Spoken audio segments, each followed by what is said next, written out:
Have you ever met someone, smiled, nodded, had a full conversation with them, and then 10 seconds later, their name is completely gone? Not even on the tip of your tongue, just gone.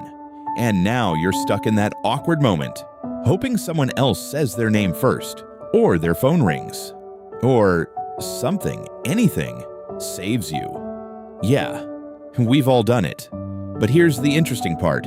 People who forget names often aren't rude, and they're definitely not stupid.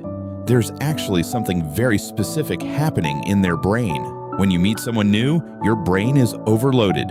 You're reading their face, judging their tone, thinking about what to say next, and at the same time, you're wondering how you come across. So your brain is basically juggling everything at once. And right in the middle of that chaos, someone says, "Hi, I'm Kevin."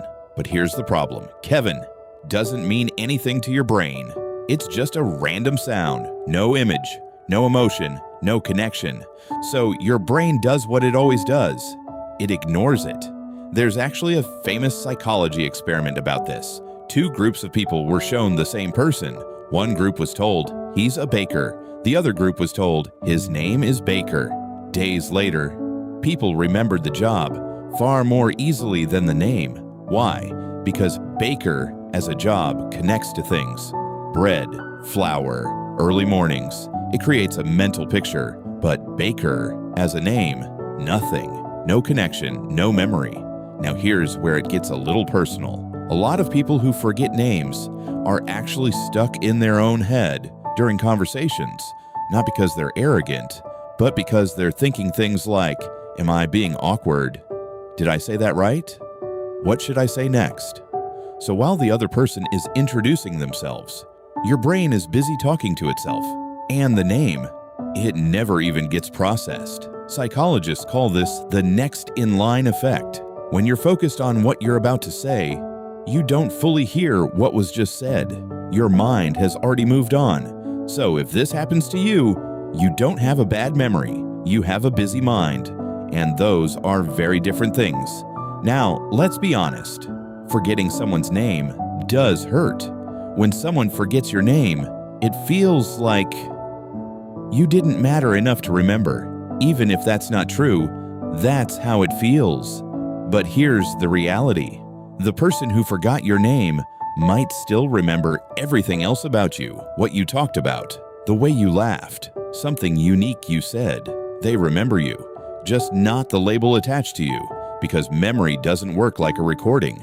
Your brain doesn't store everything equally. It prioritizes. Emotion? Stored. Meaning? Stored. Something surprising? Stored.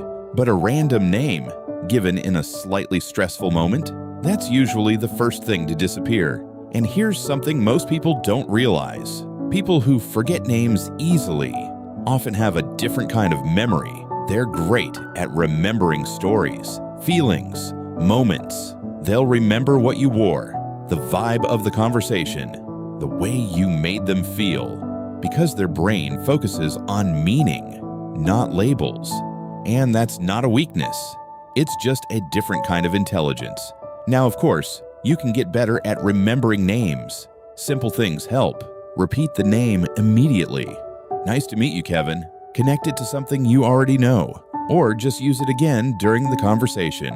What you're doing is forcing your brain to create a connection, because without connection, memory doesn't stick. But don't beat yourself up over it. Forgetting names doesn't mean you don't care. It just means your brain chose to remember something else.